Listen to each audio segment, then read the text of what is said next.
Sadhu, Bandhu, Jagatpate, Gopesha, Gopika Kanta, Radha Kanta, Namastute, Tapta Kanchana Gaurangi, Radhe Vrindavaneshwari, Vrishabhanu Devi, Pranamami Hari Priye. वाञ्छाकल्पतरुभ्यस्य कृपा सिन्धुभ्य एव च पतितानां पावनेभ्यो वैष्णवेभ्यो नमो नमः। जय श्री कृष्ण चैतन्य प्रभु नित्यानंद श्री अद्वैत गदाधर श्रीवासादि गौर भक्तवृंद। हरे Krishna Krishna Krishna Hare Hare Hare Ram Ram Ram Ram Hare Hare. Hare Krishna. So welcome back to the Bhaktyaloka series. Last week we had to take a break. One was Gaur Purnima and another was we had our Bhakti Vaibhav course. So sorry for that, and I know it makes a lot of difference for me also and for you all also. I know because you have been in regular, you know, discussions and that breaks, and once it breaks, it's a little difficult to get back. But I'm very happy and enthusiastic again. Like you're back here in this discussion. And we have completed in the six qualities Utsaha, Nishchay, Dhairya, Tat Tat Karma Pravartanat, Sangatyagat. Sangatyagat we finished in two classes in the last discussion what we had. A beautiful, insightful article of Bhaktivinoda Thakur about Sangatyag. So today we will see Sato Vritti, or what is called as Sadhu Vritti. And this is one of the most important articles among all the articles I can say. And actually, Bhaktivinoda Thakur's essay is quite long. It's quite exhaustive. In fact, it is a book in itself, you can say. Not exactly, but still, it is going to take us four classes to discuss, at least four classes, at least to discuss this. So we will go systematically and uh, finish this discussion. So let's recite text 3. Utsahan nishchaya dhairyat tat karma pravartanat sangatyagat sato vrittehe shadbhir bhakti prasiddhyati. There are six principles favorable for the execution of pure devotional service. Utsaha, being enthusiastic. Nishchaya, endeavoring with confidence. Dhairya, being patient. Tat karma pravartana, acting according to regulative principles such as Shravan, Kirtan, Vishnu, Smaran, hearing, chanting, and remembering Krishna. Sangatyaga, abandoning the association of non-devotees. And Satovritti or Sadhuvritti, following in the footsteps of Priya Acharyas. These six principles undoubtedly assure the complete success of pure devotional service. So let us see what is this Sadhu Vritti, following in the footsteps of Priya Acharya. Bhaktivinoda Thakur. I have already written separate essays regarding Utsaha, Nishchay, Dhairya, Tat Karma Pravartana and Sangatyaga. Now I am writing this essay on Sadhu Vritti. There are two kinds of sadhus. This is standard. Bhaktivinoda Thakur in every of his essays makes this distinction of this application of these principles to the grahasthas and the grahatyagis. Now, why does Bhaktivinoda Thakur only have these two kinds of, because we know now in ISKCON we have the Brahmacharya Ashram, Grahastha, Vanaprastha, and the Sannyasis. But during Bhaktivinoda Thakur's time, uh, it was not there. Actually, Bhakti Siddhanta Saraswati Thakur introduced this Varnashram principle, and he himself bought within the fold of Varnashram, although he was an eternal associate, a Nityasiddha, a perfected spiritual being, because of the upper sampradayas which Bhaktivinoda Thakur had to deal with. The Babaji, although Bhaktivinoda Thakur himself took the Babaji Vesh in the last days of his life and was absorbed in chanting the holy names. But the Babaji Vesh was completely, you can say, uh, it was in a bad eyes in the public because all these so-called Babajis who imitated Rupa and Sanatan, who also were Babajis. But they were not Paramhamsas, whereas Rupa and Sanatan were Paramhamsas. So this Paramahamsa stage is actually beyond the Varnashrama. So that's how the chanting should take us. But where all it begins with, it begins with you have to become free from the conditionings. So Varnashram is the best vehicle to become free from conditionings. So we select the principles in Varnashram which are conducive to pure devotional service and practice devotional service in practice. And then when we transcend, then we can be on the Paramahamsa stage. So ultimately, it is supposed to take us to the Paramhamsa stage of chanting Shuddhana.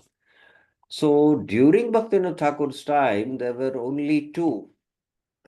There was the Grahastas, Vaishnavas, and the Grahatyagis, who are the Babajis, renunciates.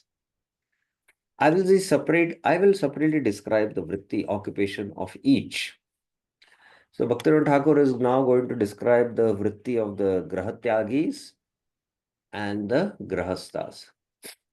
Although householders and renunciates have different occupations, there are some they have in common. So, first of all, Bhaktivinoda Thakur in this article is going to begin to describe what is the concept of vritti. And then what are the vrittis? What are the things which the grahastas during Mahaprabhu did, activities. So all those activities we should also follow in footsteps, he says. And then the grahatyagis, what was their vritti from the Chaitanya Leela? And then he will list that list as this is what you have to follow in the footsteps of previous acharyas. And then at last, what is common to both grahastas and grahatyagis also he is going to mention. So that's how the whole article is going to go. These will be discussed separately. There are two meanings of the word occupation, propensity and lifestyle.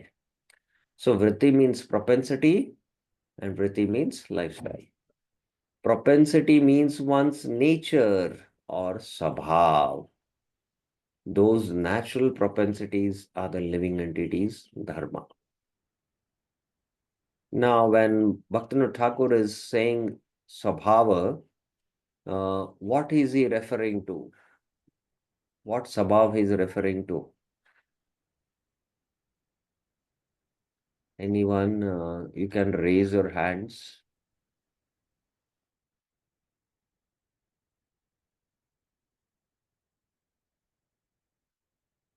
Anyone? When he's referring to one's nature or sabhava, and those are the natural living entities, dharma. So, what is this dharma? Which dharma is Bhaktivinoda Thakur speaking? Anyone? Priya Mataji,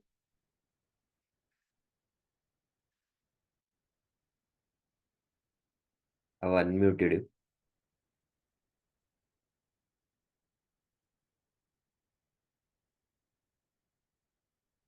Yes, anyone? Jagdishwar Prabhuji. Hare Krishna. Yes. What is your answer?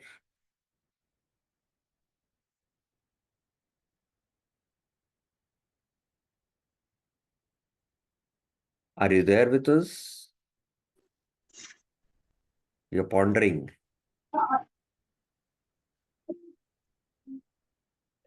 Haribol?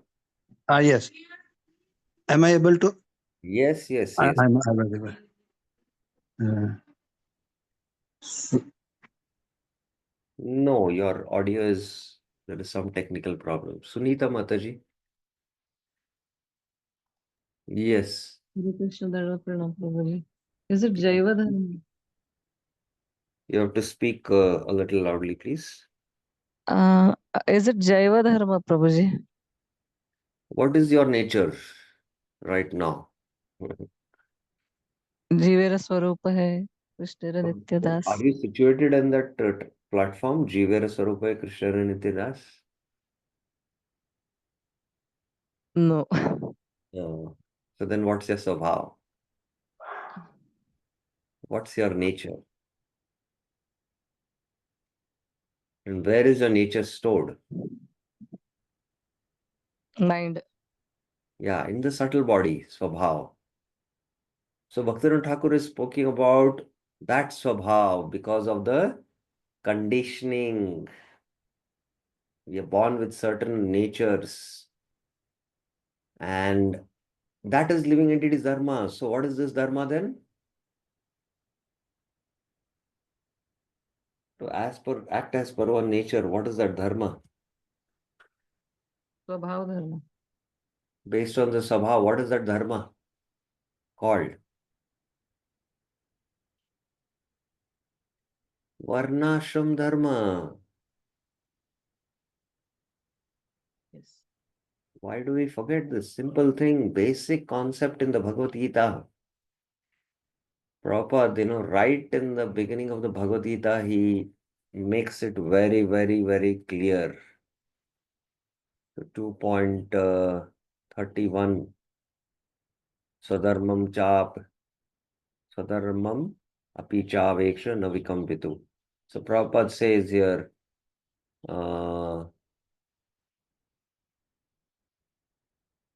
there are two kinds of sadharmas, specific duties. As long as one is not liberated, Prabhupada, very clear, one has to perform his duties of his particular body in accordance to religious principles in order to achieve liberation, not to achieve some other thing. When one is liberated, one's sadharma, specific duty becomes spiritual and is not on the material bodily concept.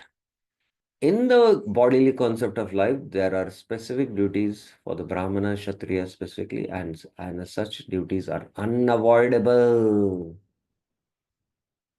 Sadharma is ordained by the Lord, and this will be clarified in the fourth chapter, Chaturvarnya. On bodily plane, Sadharma is called Varnashram Dharma, man's stepping stone for spiritual understanding. So here now, I hope with this statement, it is clear what is, Bhaktivinoda Thakur speaking. Is it clear or no?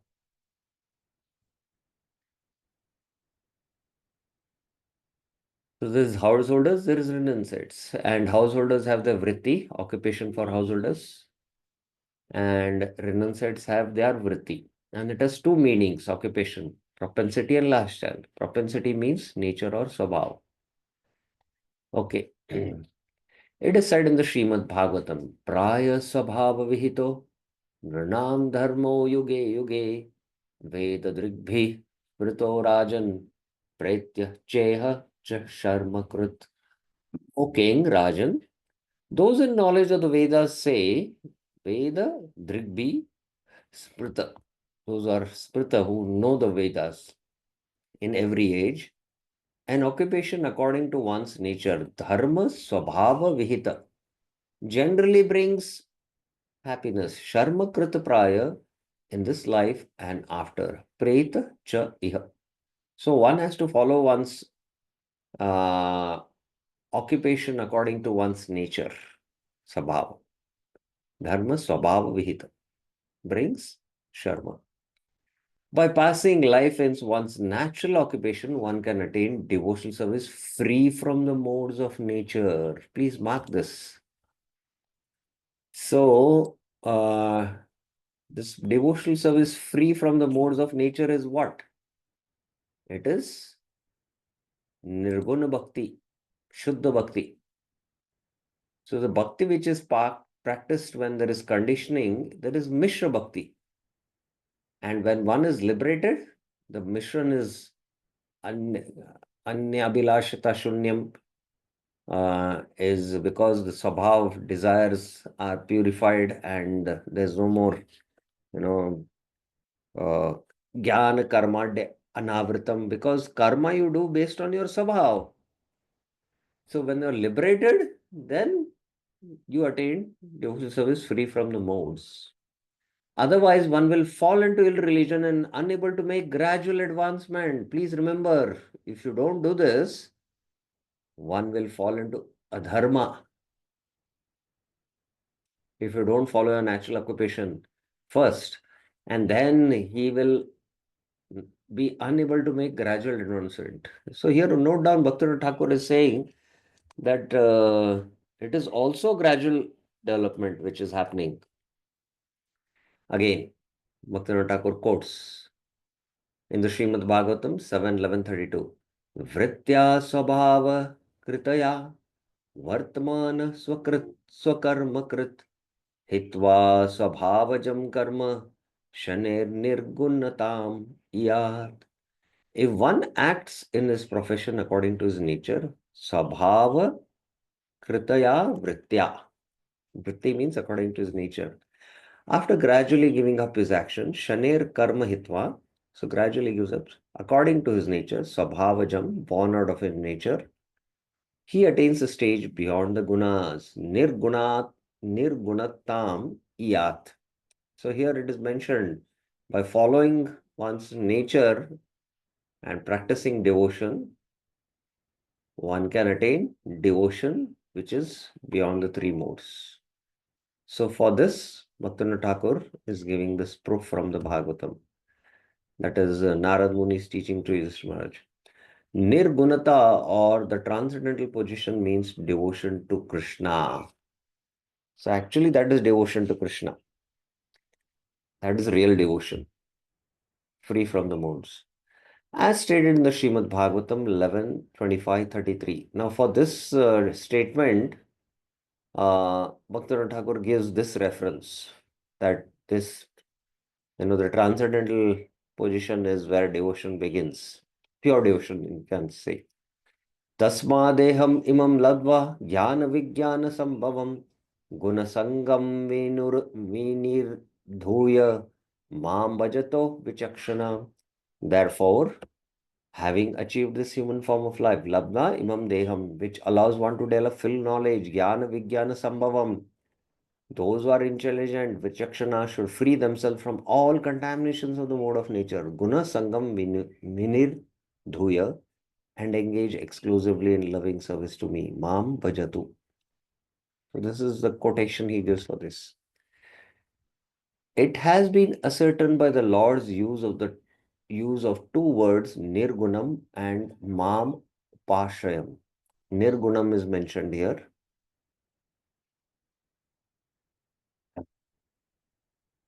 Guna sangam vinnirdhuya. Vinnirdhuya is the same actually. And mam upashram. So mam upashram, these two words are used by Lord in Srimad Bhagavatam 11:25-29, just to the previous to the verse quoted. So, this is 33 and the previous is 32. Previous to that, it is quoted. So let's see that, so that we are very clear about it. So it is 11:25-29.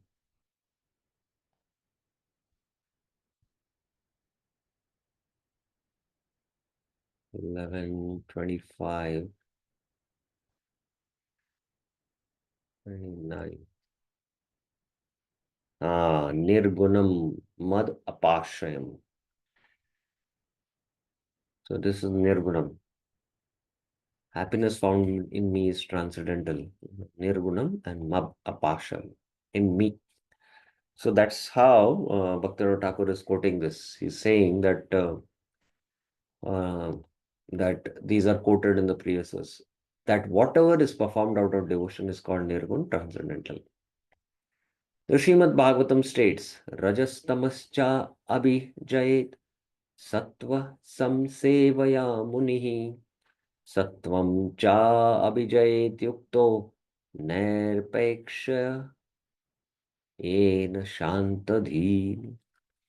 He should conquer the modes of passion and ignorance. Rajas tamascha abhijayet, by engaging himself only with things in the mode of goodness. Sattvam samsevaya muni. Thus pacified within his mind, Shanta, the spirit soul, freed from the modes of nature, gives up the very cause of his conditioned life and attains me. Sattvam cha abhijayet. He also has to transcend sattva and then attain that nirpekshena. And then he can attain me.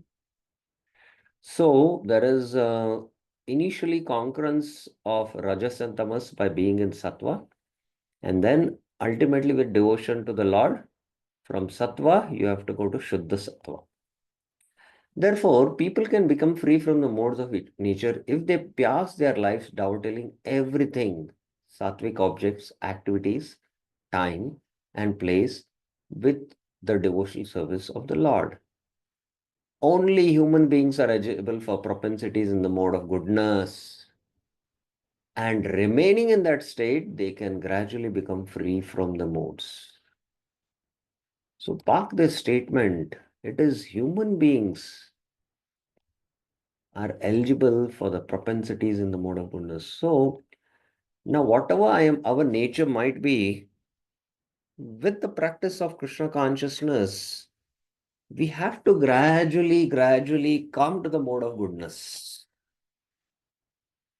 Otherwise, if we still stick to the modes of passion, like I'm giving an example, like we like to eat passionate food, although we offer that to Krishna, but still, it'll not help us in making advancement. We have to eat sattvic food, and Prabhupada is very clear about it in many of his Bhaktivedanta purports.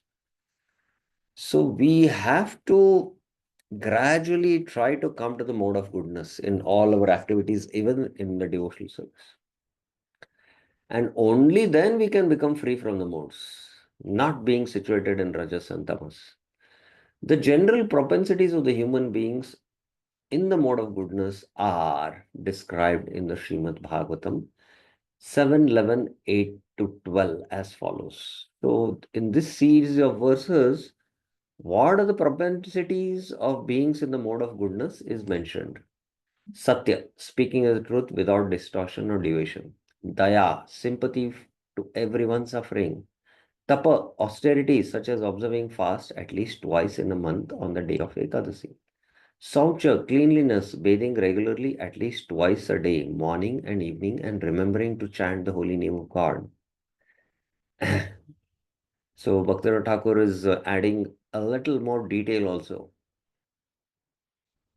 And then titiksha, tolerating, being unagitated to seasonal changes or inconvenient circumstances. So this is basic tolerance which Bhaktivinoda Thakur is expecting. Iksha, distinguishing between good and bad. Shama, control of the mind, not allowing the mind to act whimsically. Dhamma, control of the senses, not allowing the senses to act without control. Ahimsa, non-violence, not subjecting any living entity to threefold miseries. So this should be 9. Somehow, this is 10. Brahmacharya, continence or abstaining from misuse of one's semen, not indulging in sex with women other than one's own wife, and not having sex with one's own wife when sex is forbidden, like during the period of menstruation. Then 11, Tyaga, giving in charity at least 50% of one's income. Swadhyaya, reading the transcendental literatures like Bhagavad Gita, Srimad Bhagavatam, Ramayana, and Mahabharata. So that's what Swadhyaya is for us. Saralta, simplicity, freedom from mental duplicity. Santosha, being satisfied with what is available without severe endeavor. Samadarshi, Janera Seva, rendering service to saintly persons who make no distinction between one living being and another, and who see every living being as a spirit soul. So, such Samadarshi, you have to serve them. Gramya Cheshta Hoite Nivritti, not taking part in so called philanthropic activities. Vipareya Ekshaya, distinguishing unnecessary activities. Vrithalapa Nivritti, Maunam, being grave and silent. Atma Vimarshan, researching into the self as to whether he is the body or the soul. Annadir Vibhaga, equal distribution of food and drink. Equal distribution, please remember.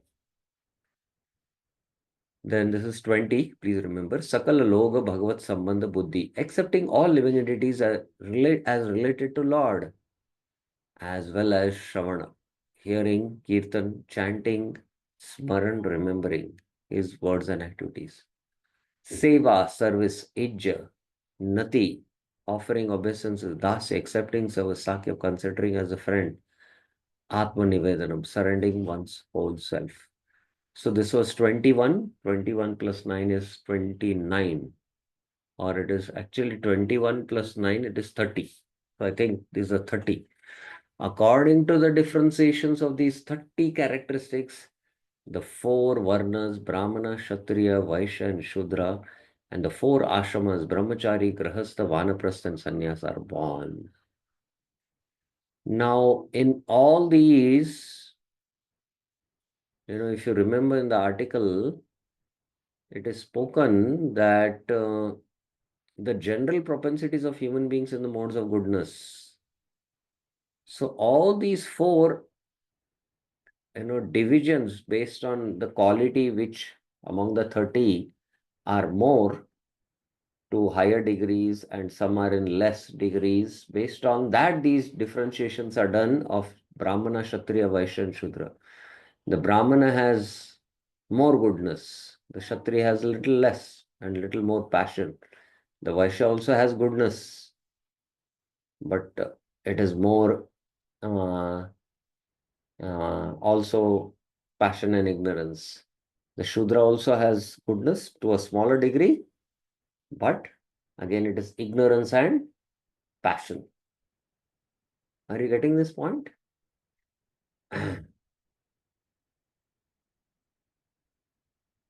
So it's like that. Various degrees are there. And then the ashrams are there. Okay. In the Srimad Bhagavatam 11:18-42, it is said. Now, up till here, I would like to know if you have any questions. Is this discussion clear? It's a very, very important flow of thought of Bhaktivinoda Thakur in this article about Sadhu Vritti. Any thoughts, any suggestions, any questions up till now?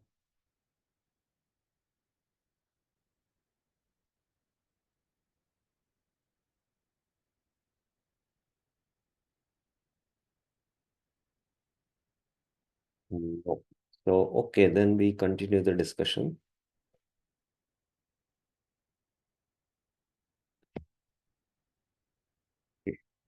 Jagdishwar Prabhu, you're able to follow the discussion?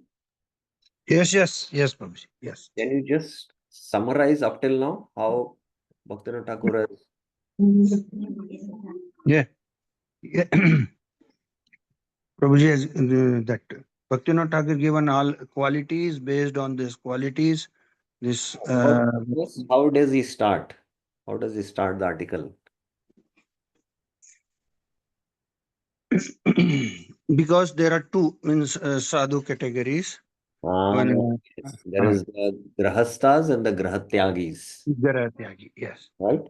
And Yes. then Within Grahas, yes. What is Vritti? Vritti means Occupation and propensity. propensity and lifestyle. Lifestyle. And Propensity and lifestyle. propensity And according to one's nature.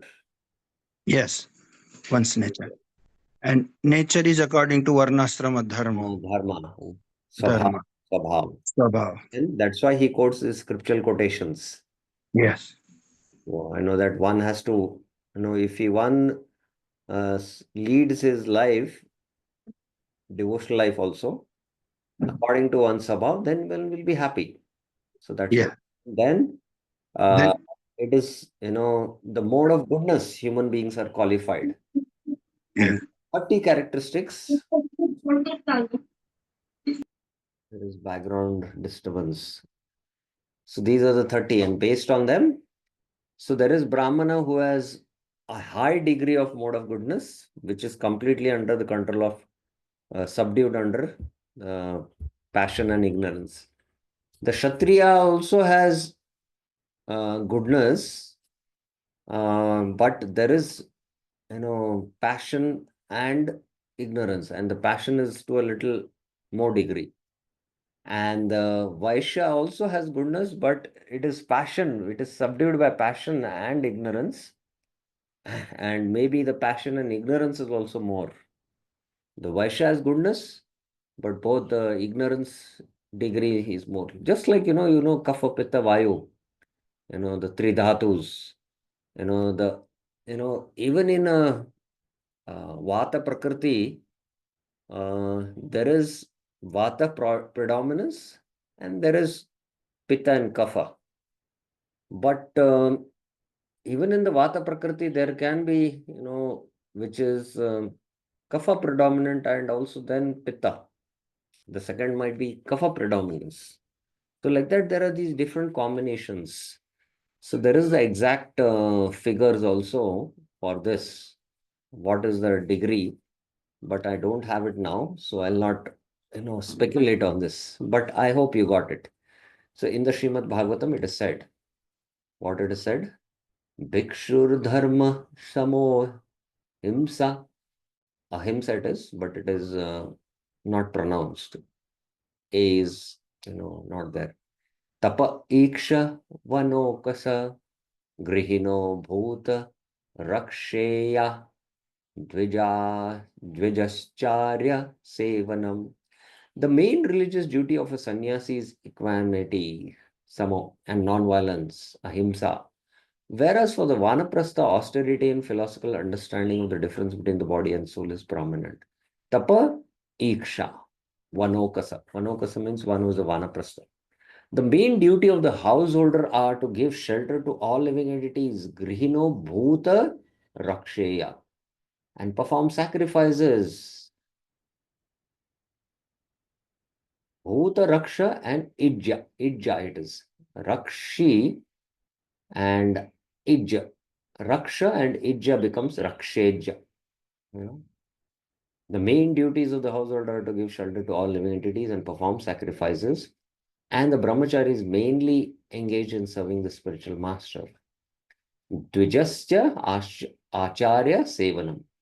So you can see among these 30 qualities, you can see that there is iksha for the vanaprastha and sama, where it is samadarshi janera seva. No, that is again, it will come for the grahasa, but there is one quality we saw. Titikshva is also there. Tapa is there. So like that, now based on these 30 qualities, we can, put them in the categories. Who practices more of these dharmas? The life occupations of the four varnas are based as follows. The four varnas are brahmachari, grahastha, vanaprastha, and sannyasa. Patana patana, yajana yajana, dana, pratigraha. Study, teaching, worship, teaching, worship. This is worship. Patan patana, pujana. Patan patana, yajana, yajana. Yajana means to teach. Dana, to accept charity. And remember, Brahmana also has to give charity. Huh? These 6 are the Brahmanas' occupations. Out of these, they should maintain their life by teaching worship, and accepting worship. So that's how they maintain. Because when they teach, they get dakshina. And by that only they have to maintain. The Kshatriya's occupations are protecting the praja by punishing miscreants and maintaining the life by taxation. Farming, protecting cows, and business are the Vaishya's occupations. So he's speaking about the Vritti according to Varnashram. You can see here, right? Only serving Brahmanas is the livelihood of the Shudras. The traditional occupation of those who are lower than Shudras are their means of livelihood. From all these conclusions of the Srimad Bhagavatam, it should be understood that performing devotional service to Hari is the only purpose of life. There is no other purpose. Unless one makes the gross and the subtle bodies favorable for devotional service, one cannot engage in such. Now, please mark this statement. And today, it is very important, although we have taken up to Krishna consciousness, we have the conditioning, we have the conditioned nature. And Bhaktivinoda Thakur is making this statement. You have to understand, we have to make the gross body and the subtle bodies favorable for devotional service. Otherwise, one cannot engage in it. There is a need for some arrangements in order to attain a favorable condition in those two bodies. Which are the two bodies? Gross and the subtle bodies. You have to have some favorability. First, in order to maintain the gross body, there is a need to accumulate a household items, grains and drinks. So Krishna in the Bhagavad Gita has very emphatically discussed this in the uh, in the in the 4th chapter. He says 4 point after 17 it is how a Nishkam Karmi Yogi is performing his work. Yes. Nirashir yata chittatma tektva sarva parigraha shariram kevalam karma. Now the shariram kevalam karma will vary for a Kshatriya, for a sannyasi. Both are nirashir, without any desire. Yata, they are endeavoring, controlling the mind and senses, and free from all possessions. But the Kshatriya also, is detached. Please remember, they are rishis. They are Raj rishis. But they need a palace to stay. That is from where they can function.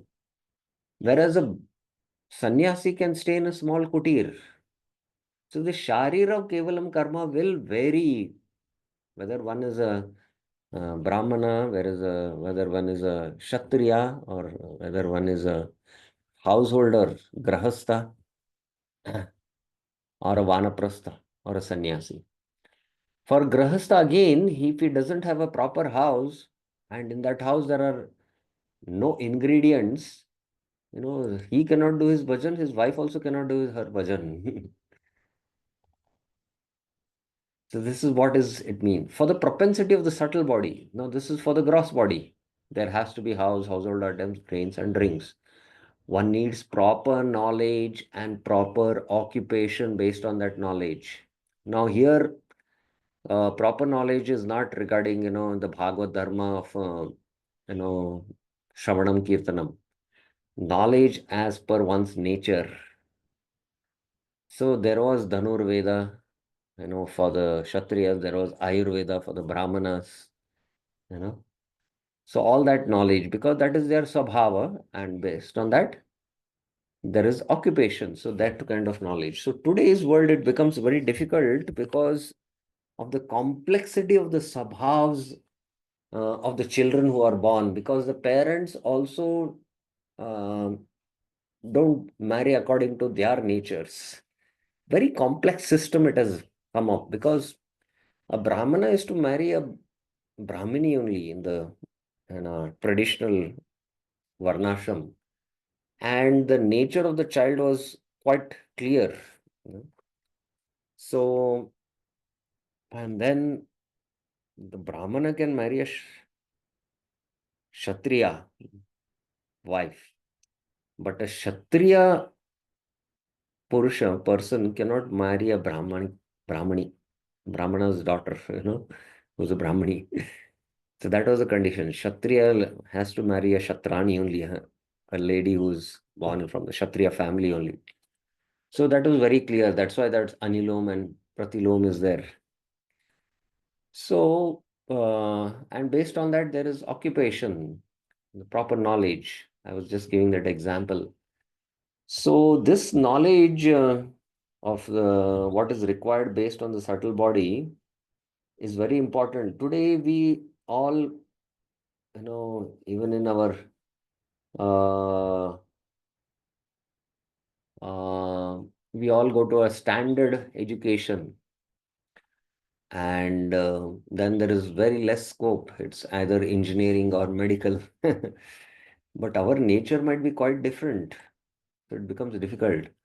In order to make the bodies completely favorable for devotional service, there is a need to situate them above the modes of nature. So you have to situate them above the modes of nature, is what Bhaktivinoda Thakur is saying. Due to the results of fruit activities from time immemorial, whatever nature and desires a living entity develops is certainly a mixture of goodness, passion, and ignorance. First, enriching the mode of goodness. One should diminish and defeat passion and ignorance and make goodness prominent. So, in order to be in devotional service, you have to fix above the modes. But we have conditioned mixture. So, enrich first the mode of goodness and subdue the mode of passion and ignorance. When the mode of goodness is completely under the control of devotional service, then it becomes nirguna. That means you are not attached to goodness also. Narad Muni in his previous life, although he had the darshan of the Lord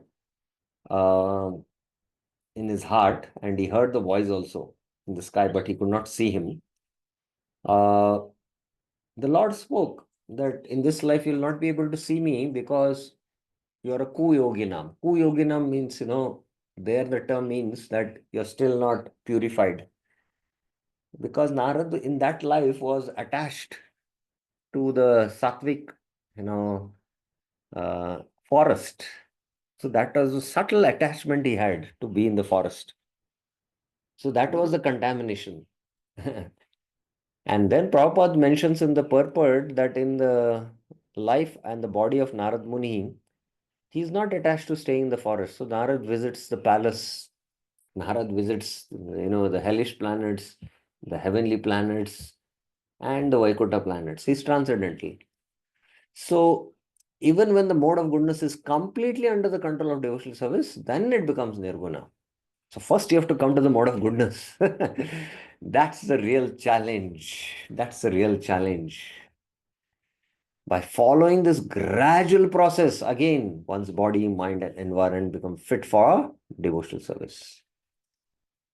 So again, this is a gradual process. Please remember that. So gradually, shane, you have to elevate, become free from the modes of passion and ignorance. So here I put this in the chart. Soul favorable for devotional service. For devotional service, gross body is there, subtle body is there. The gross body has a need to accumulate household items, grains, rings. The subtle body, based on like somebody is, I'm giving an example. Please understand this example very clearly. A devotee who took up to Krishna consciousness, who is by nature a businessman, he's a Vaishya. Now, by nature, his vritti is that to, make business. He's interested in that, field because that's the nature of his subtle body. The nature of his soul to practice devotional service, and he's practicing it in his conditioned state now also. But other times to maintain his body, livelihood, is his Vaishya. Now he has to attain proper knowledge of the Artha Shastra, how to make business. And they know that very well. So how to do that? They know that. And if he is told, because now you have come to Krishna consciousness, you should study Shastra. And you tell him, Prabhu, come sit with me. We have to do a research in the Bhagavatam. And this is the entire 18,000 verses of the Bhagavatam, the 18 volumes. And let's sit and do the research whole day. It's not his nature. He'll come and hear a lecture given by a Pandita who is learned in the Shastra, and he'll relish it. But it's not so much his nature to actually do this kind of research. But you call that same, devotee who's a businessman, Prabhu, we have a project for you. You have to collect funds to build a temple. And he's, moment he hears that stimulates him because that is his vritti. So both have to be compatible. The gross body and the subtle body have to be made favorable for devotional service. And situate the gross and the subtle body above the three modes. Then the soul can make favorable advancement. First, one has to come to the mode of goodness. That's what Bhaktivinoda Thakur said, by subduing passion and ignorance. And then gradually, from goodness, you can come to the Nirgun stage. But if you don't situate like this, then although the gross body is, favorably situated and you're not according to your nature situated, then there is always some pinch happening within and you're not comfortable because that's not your nature to do these kind of. You'll have to give services also to devotees who are practicing devotees according to their natures, and they would like to do that, and from there they get purified. But at all times, we have to see how we can, uh, make goodness prominent in everyone. Whether is by nature a Brahmana, Kshatriya, Vaishya, Shudra. So that is the paramount. So the goodness has to keep on increasing. That's the point. Now, after sharing this thought, there is the need for varnashram dharma while a human remains in the stage of piety and impiety that are born of his nature. Because the papa and punya is there in the subtle body. The main purpose of varnashram is this. By gradually following varnashram dharma, a human being will become eligible to perform devotional service. Sriman Mahaprabhu has quoted the following verses from Srimad Bhagavatam to Sanatan Goswami. Mukha Bahuru Padebhya Purushashchashrame Saha Chatvaro Jagnire Varna Guner Vipra Daya Prathak. Chamasa said, each of the four orders, Chatvar Varna, headed by the Brahmanas, are born Jagnire through the different combinations of the modes of nature. Pratak Guner, from the face, arms, thighs, and feet of the Supreme Lord in the universal form. Purushascha Mukha Bahu Uru Padebhya, along with the ashramas. Ashrame Sah. Guner Vipradaya Pratak. Ya esham Purusha Sakshat Atma Prabhavam Ishwaram Na Bhajet Avajananti Sthanad Brashta Patantada. If any of the members of the four varnas and the four ashramas, Yah Esham, fail to worship the Lord, Ishwaram na bhajet, and thus disrespect the Lord, Avajaniti, who is the source of their own creation, Atma Prabhavam, they will fall down from their ashram. Snana Drashta Patantada. Now, Mahaprabhu has quoted this in the Sanatan Shiksha, but Mahaprabhu has rejected Varnashram with Ramanand Rai discussion. Yes or no? How many of you know that? Raise your hands. Mahaprabhu has rejected Varnashram. Yes? How many of you know that? Raise your hands. Jagdishwar Prabhuji. Yes. Mahaprabhu has What Yes, did Varnasrama Charavata, that first loka, that he then rejected. For that, what did Mahaprabhu say? No, external is the external. Bahya. Ye to bhaiya, but has he rejected it? No, means it's a Bahya. Ah, Means uh, uh, means what it means? external means it is not again in the devotional realm. Not in the devotional level. Okay, let us see how Bhaktivinoda Thakur analyzes. Srila Raman Rai said that the process of achieving the supreme goal of life is given in Vishnu Puran. Varnashamachara Purshena Para Puman Vishnur Aradhate Panta Nanya Tattosha Karanam. One can worship the Supreme Personality of Godhead Vishnu by proper discharge of principles of Varna and Ashram. There is no alternative to pacifying the Lord by execution of the principles of Varna Ashram. Sri Chaitanya Mahaprabhu, however, rejected this process as external, ehobhaya, and requested him to go give a higher conclusion. The purport of Sri Chaitanya Mahaprabhu's statement is this: O Ramanand, Varnashram is meant to regulate the gross and subtle bodies. If someone is satisfied only in that, without engaging in devotional service to Krishna, then what is the gain? So the bhakti which is practiced within the Varna and the Ashram, that bhakti is, mixed. So, but Mahaprabhu has come to give Vraj Bhakti, which is the Ragatmika Bhakti, the spontaneous attraction of the soul towards the spirit soul without any awe and reverence. So that is why, but to come to that, this is the best vehicle, Varnashram is the best vehicle. That's what is Bhaktivinoda Thakur going to conclude.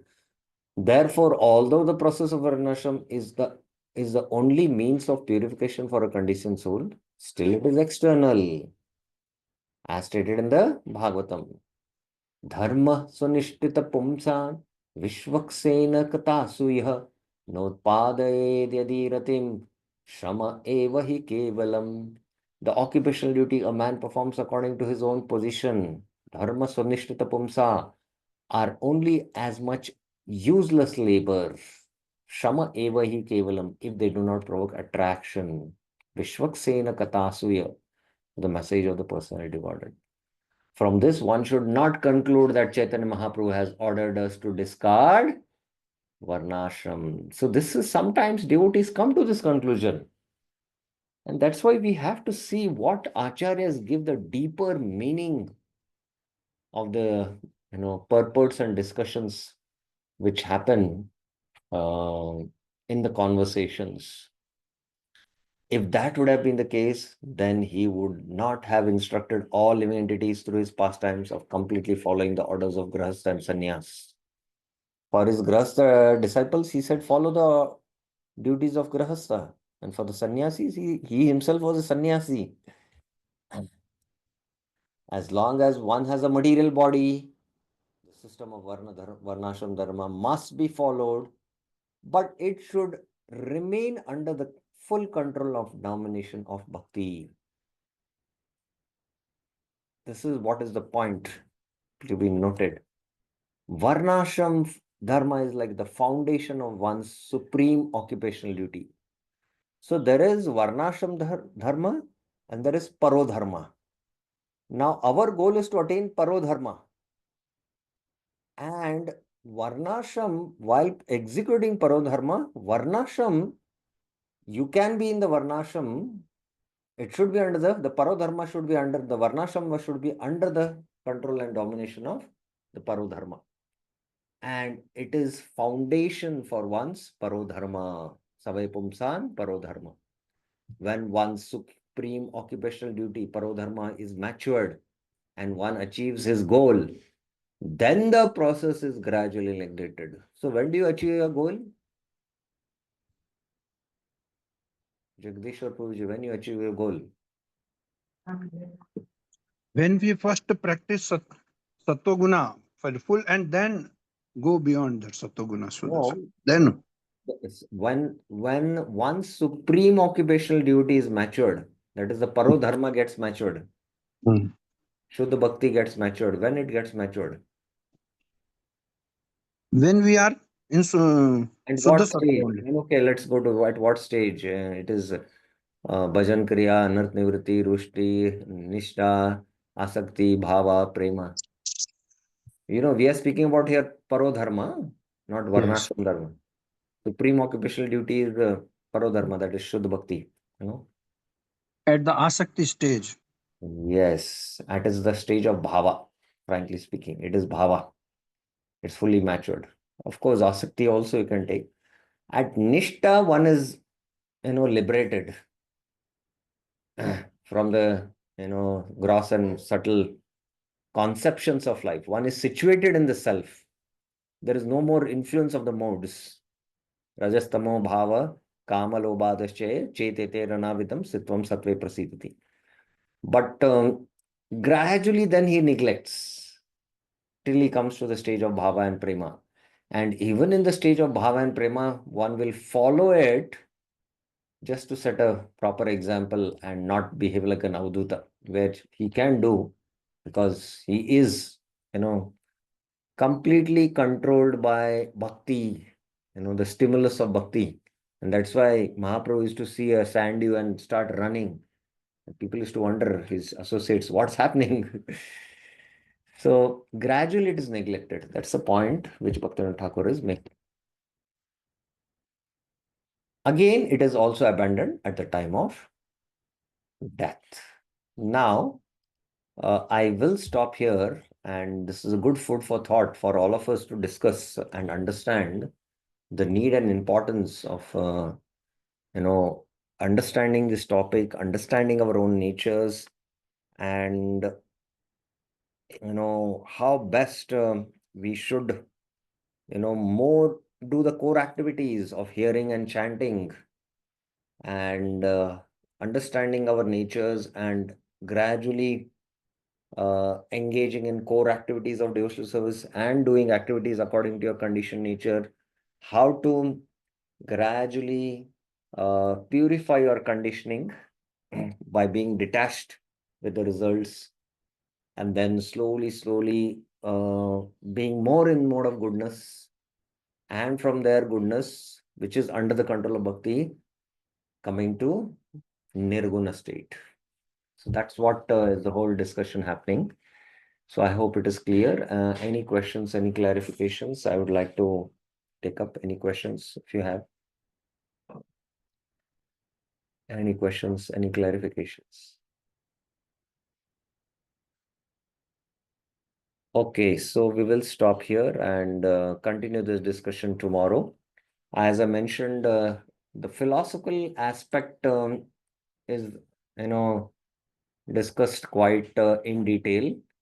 But once he discusses the philosophical aspect, then what are the sadhu vritti one has to follow for grahasthas? A huge list is there, and we will be just going through that list.